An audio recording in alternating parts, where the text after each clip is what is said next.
Good evening. നമ്മൾ chemistry lesson ആണ് എടുക്കുന്നത്.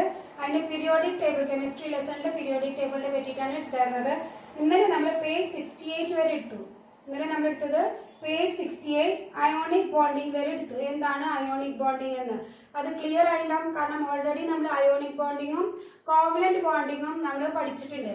അയോണിക് ബോണ്ടിങ് എന്ന് പറഞ്ഞാൽ ഇലക്ട്രോണിക് കോൺഫിഗറേഷനിൽ ഔട്ടർമോസ്റ്റ് ഷെല്ലില് ഏറ്റവും ലാസ്റ്റ് ഇതാണ് ഔട്ടർമോസ്റ്റ് ഷെൽ എന്ന് പറയുന്നത്. ഈ ഔട്ടർമോസ്റ്റ് ഷെല്ലില് 1, 2, 3 എന്ന് പറഞ്ഞ വാലൻസി, ഏറ്റവും അവസാനത്തെ വാലൻസി 1, 2, 3 എന്ന് പറഞ്ഞ വാലൻസികളാണ് അയോണിക് ബോണ്ടിങ്ങിൽ വരുന്നത്. കാരണം അവരെന്താ ചെയ്യുന്നത്? കൊടുക്കാണ് ചെയ്യുന്നത്. 1, 2, 3 എന്താ ചെയ്യാ? കൊടുക്കാണ് ചെയ്യുന്നത്.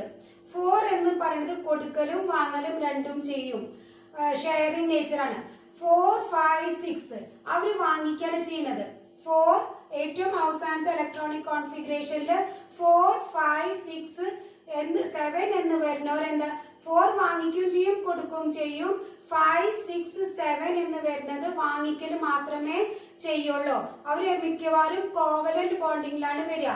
5, 6, 7 മിക്കതും കോവലന്റ് ബോണ്ടിങ്ങിലാണ് വരുന്നത്. അയോണിക് ബോണ്ടിങ്ങില് 1, 2, 3 എന്നാണ് വരിക. കാരണം അവര് കൊടുക്കാനുള്ള നേച്ചർക്കാരാണ്. 3 വരെ നമ്മൾ ഇന്നലെ എടുത്തിട്ടുണ്ടായിരുന്നു. ഇന്ന് നമ്മൾ എടുക്കാൻ പോണത് പേജ് നമ്പർ 69. പേജ് നമ്പർ 69ല് രണ്ടാമത്തെ it is clear that the element in group 1 exhibits similarity in chemical property. Group 1ലുള്ളവരൊക്കെ സെയിം കെമിക്കൽ പ്രോപ്പർട്ടി ആണ് കാണിക്കുന്നത്. എങ്ങനെയാണ് നമുക്ക് മനസ്സിലാവുക സെയിം കെമിക്കൽ പ്രോപ്പർട്ടി ആണ് കാണിച്ചിരുന്നതെന്ന്? കാരണം അവരുടെ ഔട്ടർമോസ്റ്റ് ഷെല്ല് മുഴുവനും അവസാനം 1, 1, 1 എന്നായിരുന്നു. അങ്ങനെ 1, 1 അവസാനം വരുമ്പോൾ ആ ഗ്രൂപ്പുകാർ സെയിം കെമിക്കൽ പ്രോപ്പർട്ടി ഉള്ളവരാണ് എന്ന് നമുക്ക് ഗ്രൂപ്പ് 1ല് നമുക്ക് മനസ്സിലായി. ഗ്രൂപ്പ് 1 എന്ന് പറയുന്നത് ഹൈഡ്രോജൻ, ലിഥിയം, സോഡിയം എന്ന് പറഞ്ഞ ആ ഗ്രൂപ്പിനാണ് നമ്മൾ പറഞ്ഞത്. ഇനി നമ്മൾ എടുക്കാൻ പോണത് ഗ്രൂപ്പ് 2. ഗ്രൂപ്പ് 2 എന്ന് പറഞ്ഞ ഹൈഡ്രോജന്റെ തൊട്ടപ്പുറത്തുള്ള ഗ്രൂപ്പ് ബെർലിയം എന്ന് പറഞ്ഞ ഗ്രൂപ്പിനാണ് പറയുന്നത് ഗ്രൂപ്പ് 2. അവിടെ നമ്മൾ ഇവിടെ എഴുതിയിട്ടുണ്ട് beryllium, magnesium, calcium, strontium, Baron, random ഇത്രയും സാധനങ്ങൾ. ഇത് എന്തുണ്ടാവുന്നത്? ഇവരുടെ ഇലക്ട്രോണിക് കോൺഫിഗറേഷനിൽ ഏറ്റവും ഔട്ടർമോസ്റ്റ് ഷെല്ലിൽ നമുക്ക് എന്താ കാണുന്നത്? 2 ആണ് കാണുന്നത്. ഔട്ടർമോസ്റ്റ് ഷെല്ലിൽ നമുക്ക് കാണുന്നത് 2 ആണ്. അപ്പൊ ഏത് ഗ്രൂപ്പാണ്? Group number 2. കാരണം ഇതിന്റെ ഔട്ടർമോസ്റ്റ് ഷെല്ലിൽ മുഴുവനും ബെർലിയത്തിന്റെ 2 ആണ്, Mg 12 ആണ്. അപ്പൊ അതിന്റെ ഔട്ടർമോസ്റ്റ് ഷെല്ലിൽ 2, Ca യുടെ 2, Sr യുടെ 2, Ba യുടെ 2, Ra യുടെ 2. അപ്പൊ ഔട്ടർമോസ്റ്റ് ഷെല്ലിൽ മുഴുവനും 2, 2 എന്ന് വന്നപ്പോ ഇത് ഏത് ഗ്രൂപ്പാ വരിക? സെക്കൻഡ് ഗ്രൂപ്പാണ് വരിക. ക്ലിയർ ആയില്ലേ? മറ്റേത് ഫസ്റ്റ് ഗ്രൂപ്പിലെ ഔട്ടർമോസ്റ്റ് ഷെല്ലിൽ എന്താ വന്നത്? 1, 1 എന്നാണ് വന്നത്. ഇതില് വന്നത് 2, 2 എന്നാണ്. അതുകൊണ്ട് ഇത് സെക്കൻഡ് ഗ്രൂപ്പിലാണ് വരുന്നത്. അപ്പൊ ഗ്രൂപ്പ് ക്ലിയർ ആയില്ലേ? ഇനി ഇത് ഫസ്റ്റ് ഗ്രൂപ്പിന് ആൽക്കലീൻ മെറ്റൽസ് എന്നാണ് പറയാ. ആൽക്കലീൻ ലോഹങ്ങൾ. ഫസ്റ്റ് ഗ്രൂപ്പിന്റെ പേരാണ് ആൽക്കലീൻ മെറ്റൽസ്, ആൽക്കലീൻ ലോഹങ്ങൾ. രണ്ടാമത്തെ ഗ്രൂപ്പിന്റെ പേര് ബെർലിയം. ഈ ഗ്രൂപ്പിന്റെ പേര് ആൽക്കലീൻ എർത്ത് മെറ്റൽ. ഇതിന് ആൽക്കലീൻ എർത്ത് മെറ്റൽ എന്ന് പറയാൻ കാരണം ഇത് എർത്ത് ക്രസ്റ്റിൽ നിന്നാണ് ഈ എലമെന്റ്സ് മുഴുവനും കിട്ടുന്നത്. അതുകൊണ്ടാണ് ഇതിന് ആൽക്കലീൻ എർത്ത് മെറ്റൽ എന്ന പേരിൽ അറിയപ്പെടുന്നത്. ഇനി നിങ്ങളോട് ഇവിടെ ചോദിച്ചേക്കുന്നത് analyze the periodic table and write the group and period of the element given in the table 4.5. 4.5 നമ്മൾ ഓൾറെഡി കണ്ടെത്തിയിട്ടുണ്ട്. അത് ഗ്രൂപ്പ് 1 ആണെന്ന് നമ്മൾ പറഞ്ഞിട്ടുണ്ട്. Is there any relation between the group number and the number of electron present in the outermost shell? What is it? അതായത് ഗ്രൂപ്പും outermost ഷെല്ലും തമ്മിൽ എന്തെങ്കിലും വ്യത്യാസം ഉണ്ടോ? ഒരു വ്യത്യാസമില്ല. ബോത്ത് ആർ സെയിം, ഒരേപോലെയാണ് ഉള്ളത്. കാരണം ഗ്രൂപ്പ് 1 ആണെങ്കിൽ അതിന്റെ ഔട്ടർമോസ്റ്റ് ഷെല്ലിൽ എന്താണ് ഉള്ളത്? 1 ആണ്. ഗ്രൂപ്പ് 2 ആണെങ്കിൽ അതിന്റെ ഔട്ടർമോസ്റ്റ് ഷെല്ലിൽ എത്രയാണ് കാണുന്നത്? 2 ആണ് കാണുന്നത്. അപ്പൊ ബോത്ത് ആർ സെയിം എന്നാണ് എഴുതേണ്ടത്. Examine the electronic configuration of group 2 elements. What peculiarity is seen here? നമ്മൾ ഗ്രൂപ്പ് 2 എലമെന്റ്സിന്റെ പ്രത്യേകത കണ്ടു. ഗ്രൂപ്പ് 1ൽ എന്താണ് പ്രത്യേകത? അതേ പ്രത്യേകത തന്നെ ഗ്രൂപ്പ് 2ലുണ്ട്. ഔട്ടർമോസ്റ്റ് ഷെല്ലിൽ എല്ലാം 2, 2 ആണ്. ഗ്രൂപ്പ് 1ലെ ഔട്ടർമോസ്റ്റ് ഷെല്ലിൽ എല്ലാം 1, 1 ആയിരുന്നു. ഗ്രൂപ്പ് 2ലെ ഔട്ടർമോസ്റ്റ് ഷെല്ലിൽ എല്ലാം 2, 2 ആണ് കാണിച്ചേക്കുന്നത്.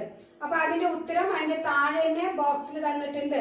The group number is the number of electron in the outermost shell for the elements in a group 1 and 2.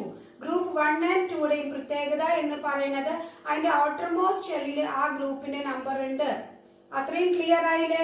ഇനി നിങ്ങൾക്ക് ടേബിൾ 4.6 നോക്കാം. Boron, carbon, nitrogen, oxygen, fluorine, neon തന്നിട്ടുണ്ട്. അതിൽ തന്നേക്കുന്നത് നമുക്ക് അതിന്റെ ആറ്റോമിക് നമ്പർ. ബോറോണിന്റെ ആറ്റോമിക് നമ്പർ 5, കാർബണിന്റെ 6, നൈട്രോജന്റെ 7, ഓക്സിജന്റെ 8, ഫ്ലൂറിന്റെ 9, നിയോണിന്റെ 10. ഇതാണ് നമ്മുടെ ആറ്റോമിക് നമ്പർ എന്ന് പറയുന്നത്.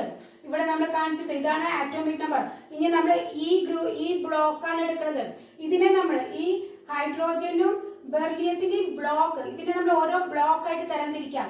ഇത് ഒരു ബ്ലോക്ക്, ഇവിടുന്ന് തൊട്ട് ഇവിടം വരെ വേറെ ബ്ലോക്ക്, ഇവിടുന്ന് തൊട്ട് ഇവിടം വരെ വേറെ ബ്ലോക്ക്, ഇത് വേറെ ബ്ലോക്ക്. അപ്പൊ ഈ രണ്ട് ബ്ലോക്കിനെയും നമ്മൾ ഹൈഡ്രോജനും ബെർലിയത്തിനെയും നമ്മൾ എസ് ബ്ലോക്ക് എന്ന് പറയും. S1ഉം S2ഉം. ഇത് ഹൈഡ്രോജൻ മുകളിൽ നിൽക്കണോണ്ട് S1, അതിന്റെ താഴെ നിൽക്കണോണ്ട് ബെർലിയം താഴെ നിൽക്കണോണ്ട് അത് S2. പിന്നെ ഈ ഭാഗത്ത് നമ്മളുടെ റൈറ്റ് ഭാഗത്ത്, ഈ ഭാഗത്ത് നമ്മൾ ഇങ്ങനെ നിൽക്കണമെങ്കിൽ ലെഫ്റ്റ് ഭാഗത്ത് വരും. ഈ ഭാഗത്ത് അല്ലാണ്ട് നമ്മൾ ഫേസ് ചെയ്ത് നിൽക്കണമെങ്കിൽ റൈറ്റ് ഭാഗത്ത്. ഈ ഭാഗത്ത് വരുന്നത് ബോറോൺ തൊട്ട് നിയോൺ വരെ ഉള്ള ഭാഗത്ത് നമ്മൾ അതിനെ പി ബ്ലോക്ക് എന്ന് പറയും. ഏത് ബ്ലോക്കാ പറയാ? അതിനെ പി ബ്ലോക്ക്. ഇനി എസ് ബ്ലോക്കും പി ബ്ലോക്കിനെയും ഒരുമിച്ച് പറയുന്നത് റെപ്രസെന്റേറ്റീവ് എലമെന്റ്സിന്. പി ബ്ലോക്കും എസ് ബ്ലോക്കിനെയും ഒരുമിച്ച് നമ്മൾ പറയാ റെപ്രസെന്റേറ്റീവ് എലമെന്റ്സ് എന്ന് പറയും. അതേമാതിരി ഈ ബ്ലോക്കിലെ ഇതിനെ നമ്മൾ ഡി ബ്ലോക്ക് എന്നാണ് പറയാ. ഈ ബ്ലോക്കിനെ നമ്മൾ പറയാ ട്രാൻസിഷൻ എലമെന്റ്. ഈ യെല്ലോ മാതിരി ഈ കാണുന്ന ഇടയിൽ കാണുന്നതിനെ നമ്മൾ പറയുന്നത് ട്രാൻസിഷൻ എലമെന്റ്. ഇവിടെ താഴെ രണ്ടെണ്ണം തന്നിട്ടുണ്ട്. അതിനോട് നമ്മൾ പറയാ, അതിനെ നമ്മൾ പറയാ ഇന്റർ ട്രാൻസിഷൻ എലമെന്റ്. ഇത് നമ്മളുടെ എസ് ബ്ലോക്ക് ആണ്. S1, S2. ഇത് പി ബ്ലോക്ക്, ഇത് ഡി ബ്ലോക്ക്, ഇത് എഫ് ബ്ലോക്ക്. ബ്ലോക്ക് ക്ലിയർ ആയില്ലേ? S1, S2. ഇത് പി ബ്ലോക്ക്, ഇത് ഡി ബ്ലോക്ക്, ഇത് എഫ് ബ്ലോക്ക്. ഡി ബ്ലോക്കിന് നമ്മൾ ട്രാൻസിഷൻ എലമെന്റ് എന്ന് പറയും. എഫ് ബ്ലോക്കിന് നമ്മൾ ഇന്നർ ട്രാൻസിഷൻ എലമെന്റ് എന്ന് പറയും. ഇത് പി ബ്ലോക്കും ഇത് എസ് ബ്ലോക്കുമാണ്. ഇനി ഇതിന്റെ പ്രത്യേകത എന്ന് പറയുന്നത് ഇതിന്റെ എലമെന്റുകൾ നോക്കുക. എലമെന്റിന്റെ ആറ്റോമിക് നമ്പർ ഇവിടുന്ന് തൊട്ട് ബോറോൺ തൊട്ട് 5 ആണ് വരുന്നത്. Boron 5, carbon 6, nitrogen 7, oxygen 8, fluorine 9, neon 10. അതാണ് ഇതിന്റെ ആറ്റോമിക് നമ്പർ. ഇനി പീരിയഡ് നോക്കുകയാണെങ്കിൽ ഇതിന്റെ ഇലക്ട്രോണിക് കോൺഫിഗറേഷൻ എടുക്കുക. ഇലക്ട്രോണിക് കോൺഫിഗറേഷൻ ബോറോൺ എത്രയാണ്? 5 ആണ് വരുന്നത്. 2,3. കാർബൺ 6 ആണ്. 2,4. നിങ്ങൾ ടേബിൾ 4.6 കാണുക, അതിനകത്ത് തന്നിട്ടുണ്ട്. പിന്നെ നൈട്രോജൻ 2,5, ഓക്സിജൻ 2,6, ഫ്ലൂറിൻ 2,7, നിയോൺ 2,8. ഇത്രയാണ് അതിന്റെ ഇലക്ട്രോണിക് കോൺഫിഗറേഷൻ. ഇലക്ട്രോണിക് കോൺഫിഗറേഷന്റെ പ്രത്യേകത നോക്കുക. 3 എന്ന അവസാനം വന്നപ്പോ അതിന്റെ ഗ്രൂപ്പ്, ഇതിന്റെ ഏത് ഗ്രൂപ്പാണ്? 3 ഗ്രൂപ്പ് ആകുമോ? 3 ഗ്രൂപ്പ് നമുക്ക് ഇവിടെയാണല്ലോ. പിന്നെ ഇവിടെ 3 എന്ന് പറഞ്ഞിട്ടുണ്ടല്ലോ. ഔട്ടർ മോസ്റ്റ് ഷെല്ലിൽ 3 ആണ് തന്നത്. പക്ഷെ അതിന്റെ കൂടെ ഈ പി ബ്ലോക്കിന്റെ കൂടെ നമ്മൾ എന്ത് ചെയ്യും? +10 ചെയ്യും. അപ്പൊ 10 + 3. അപ്പൊ ഇത് ഏതാ? 13. ഗ്രൂപ്പ് എന്താ വരിക? 13. ഇത് 3 ഔട്ടർ മോസ്റ്റ് ഷെല്ലിൽ, ഇത് 3, ഇത് 4, ഇത് 5, 6, 7, 8. ഔട്ടർ മോസ്റ്റ് ഷെല്ലിൽ അങ്ങനെയാ വരുന്നത്. ഏറ്റവും അവസാനത്തെ ഷെല്ലിൽ വരുന്നത് 3, 4, 5, 6, 7, 8. ഔട്ടർ മോസ്റ്റ് ഷെല്ലിൽ നിങ്ങൾ ടേബിൾ 4.6 കാണുക. അങ്ങനെ വരുമ്പോ ആ പി ബ്ലോക്ക് ആയി, അത് ഒരു ഉയർന്ന പൊസിഷൻകാരാണ്. അപ്പൊ അതിന്റെ കൂടെ നമ്മൾ എന്ത് ചെയ്യും? 10 കൂടി ആഡ് ചെയ്യും. അപ്പൊ എന്താവും? 3 അല്ല വരിക, 13 വരിക. അപ്പൊ ഇത് ഗ്രൂപ്പ് 13, ഗ്രൂപ്പ് 14, 15, 16, 17, അവസാനത്തത് 18. ഹീലിയം തൊട്ടാണ് വരിക കേട്ടാ. നിയോൺ തൊട്ടല്ല, ഹീലിയം തൊട്ടുള്ള ഗ്രൂപ്പിനെ 18th ഗ്രൂപ്പ് എന്ന് പറയും. ക്ലിയർ ആയില്ലേ? അപ്പോ പി ബ്ലോക്ക് എന്ന് പറഞ്ഞത് ഇവിടുന്ന് തൊട്ട് ഇവിടം വരെ നമ്മൾ കൂടെ എന്ത് ആഡ് ചെയ്യും? 10 ആഡ് ചെയ്യും. അപ്പോ ഇതിന്റെ ഗ്രൂപ്പ് നമ്പർ നിങ്ങൾക്ക് കിട്ടിയില്ല. എങ്ങനെയാ ഗ്രൂപ്പ് നമ്പർ? ഇനി പീരിയഡ് നമ്പർ എന്ന് പറയുന്നത്, പീരിയഡ് നമ്പർ എത്ര ഇലക്ട്രോണിക് കോൺഫിഗറേഷൻ അതിനകത്തുണ്ട് അതാണ് നിങ്ങളുടെ പീരിയഡ്.